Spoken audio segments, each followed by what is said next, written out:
ದರ್ಶನ್ ಮತ್ತು ಗ್ಯಾಂಗ್ನಿಂದ ರೇಣುಕಾಸ್ವಾಮಿ ಕೊಲೆ ಪ್ರಕರಣಕ್ಕೆ ಸಂಬಂಧಪಟ್ಟಂತೆ ರಣರೋಚಕವಾಗಿದೆ ಆರೋಪಿಗಳು ಶರಣಾದ ಸ್ಟೋರಿ. ಶರಣಾಗುವ ಮುನ್ನ ಎರಡೆರಡು ಬಾರಿ ದರ್ಶನ್ ಜೊತೆ ಚರ್ಚೆಯನ್ನ ಮಾಡಿದ್ದಾರೆ.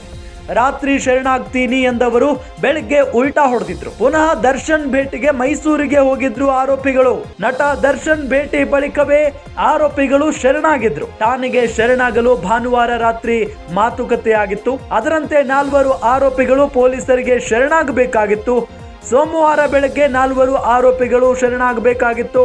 ಆದ್ರೆ ಬೆಳಿಗ್ಗೆ ನಮಗೆ ಭಯ ಆಗ್ತಾ ಇದೆ ಅಂತ ಆರೋಪಿಗಳು ಹೇಳ್ತಾರೆ. ಆಗ ಆರೋಪಿಗಳನ್ನ ಮೈಸೂರಿಗೆ ಕರ್ಕೊಂಡು ಹೋಗಿದ್ದ ಪ್ರದೋಷ್ ಭಯ ಆಗ್ತಾ ಇದೆ ಅಂತ ಹೇಳಿದ ತಕ್ಷಣ ಆ ಆರೋಪಿಗಳನ್ನ ಮೈಸೂರಿಗೆ ಕರ್ಕೊಂಡು ಹೋಗ್ತಾರೆ.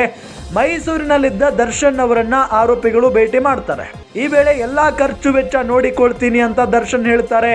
ಯಾವುದೇ ತೊಂದರೆ ಆಗಲ್ಲ ಅಂತ ಭರವಸೆಯನ್ನ ನೀಡ್ತಾರೆ ದರ್ಶನ್ ಮಾತು ಕೊಟ್ಟ ನಂತರ ಬೆಂಗಳೂರಿಗೆ ವಾಪಸ್ ಬರ್ತಾರೆ. ಬೆಂಗಳೂರಿಗೆ ವಾಪಸ್ ಬಂದು ಸರೆಂಡರ್ ಆಗಿದ್ರು ಆರೋಪಿಗಳು.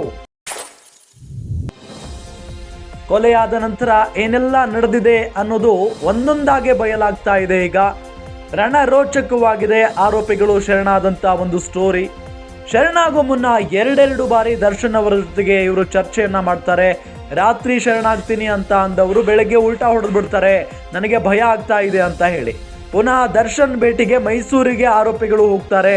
ನಟ ದರ್ಶನ್ ಭೇಟಿ ಬಳಿಕ ಅವರು ಭರವಸೆಯನ್ನ ಕೊಟ್ಟ ಬಳಿಕ ಬಂದು ಪೊಲೀಸರ ಮುಂದೆ ಶರಣಾಗ್ತಾರೆ ಈ ಆರೋಪಿಗಳು.